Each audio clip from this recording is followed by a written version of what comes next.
Honest to God, there are moments in pop culture where you just have to stop, stare, and ask yourself, Harper's Bazaar, who hurt you?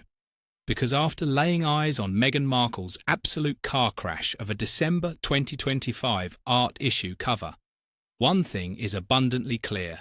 Someone at that magazine woke up and chose violence. The cover didn't just drop. It hit social media like a meteor of embarrassment, sparking total chaos and a collective universal cringe of, wait, is this a joke? Even people who couldn't care less about the royals were stopping to ask why the Duchess looks like she's uploading a profile picture for a high-budget LinkedIn account. And frankly, that is a generous interpretation of this disaster. Let's rip this saga apart, shall we? The outfits, the delusional quotes, the logic of I invited myself, but let's pretend it was a secret. It's all there. It's the usual cocktail of bizarre, humble brag spirituality and her favourite buzzword, authenticity, which is hilarious, considering there isn't a single authentic bone in this entire production. Harper's Bazaar really threw Meghan on the cover barefaced, or as barefaced as a narcissist can be when plastered with 6 layers of no makeup, drowned in studio lighting, smoothed over with blur filters, and held together by prayers.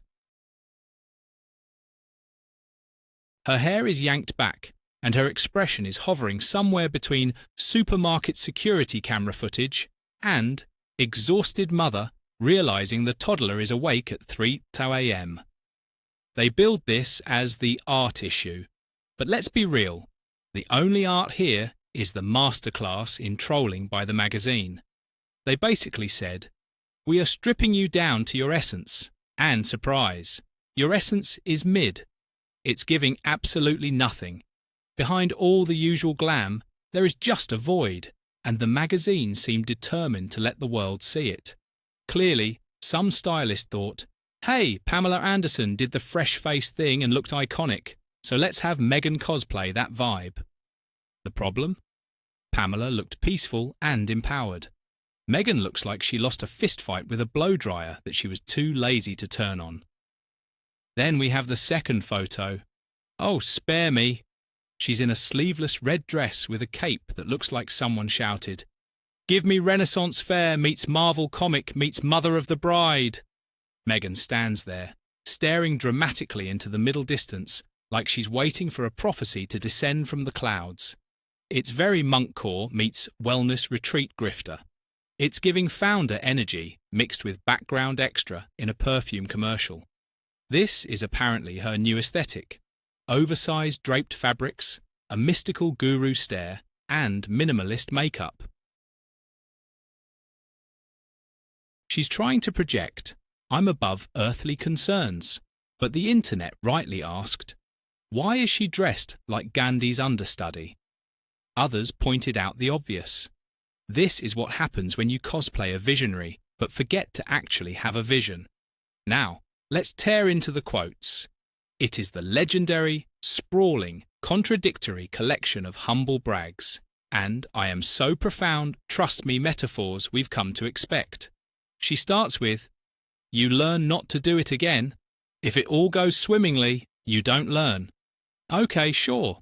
But then the interview dissolves into the now time-honoured tradition of the Meghan Markle philosophy TM. Airy, empty statements that sound like they were generated by an inspirational quote machine running on 1% battery. She says, there's no such thing as perfect. I too get to make mistakes. Which, if this photo shoot is any evidence, she is absolutely embracing with open arms. She rambles on about watching her kids learn and giving herself grace. All lovely, wholesome sentiments on paper.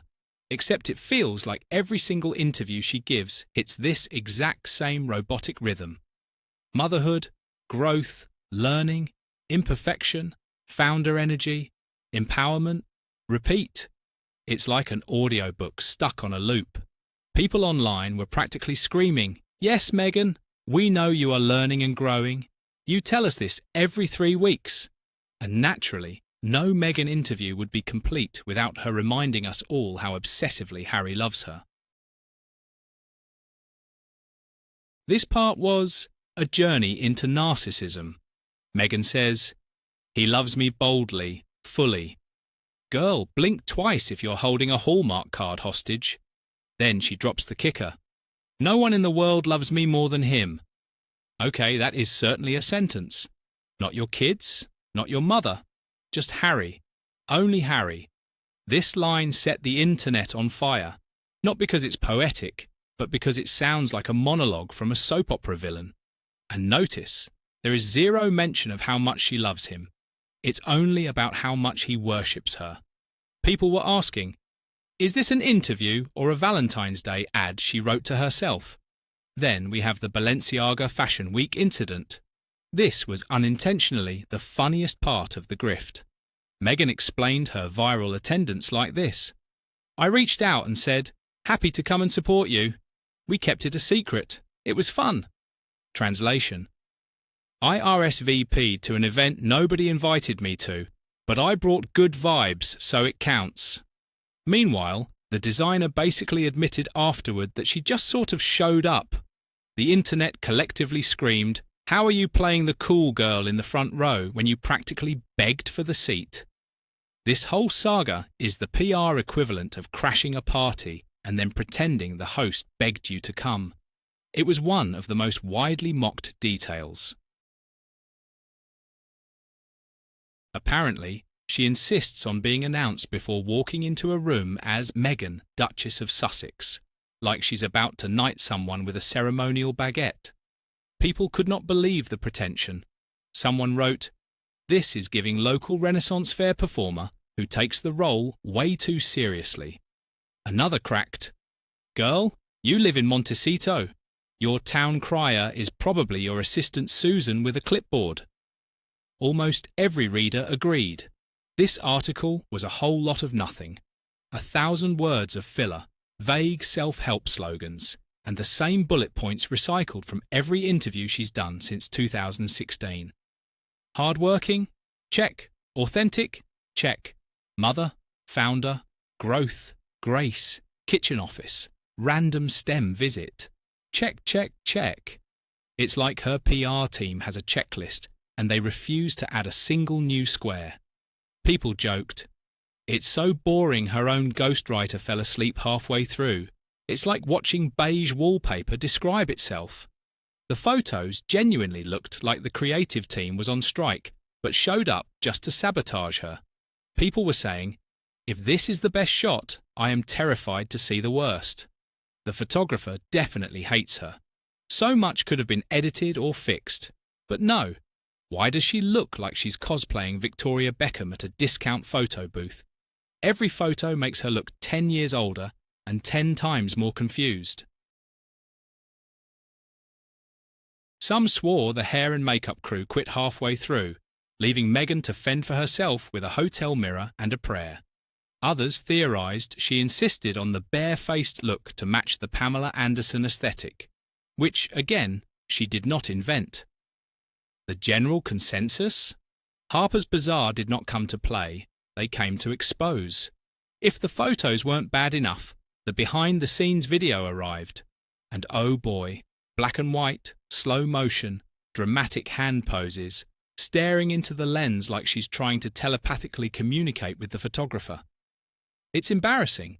Someone online said, "It's giving. I watched one Victoria Beckham video, and now I think I'm a fashion icon." Another noted, "This is full Zoolander. Someone tell her blue steel is supposed to be ironic." Meghan Markle's every new article is positioned as, "This time, Meghan finally tells her truth, but it is always the same truth, the same anecdotes, the same epiphanies, and the same tired metaphors. It's like she has one template and just hits resend." People joked that with how many times she's opened up, she's basically an emotional piñata at this point. Every time she tries to craft a new narrative, it somehow collapses into chaos, like watching someone try to build a sandcastle during a tsunami. But one thing is for sure, she will be back. Another interview, another photo shoot, Another self-help coded pseudo-philosophical monologue telling us once again about authenticity, growth, motherhood, and the journey. She simply never stops.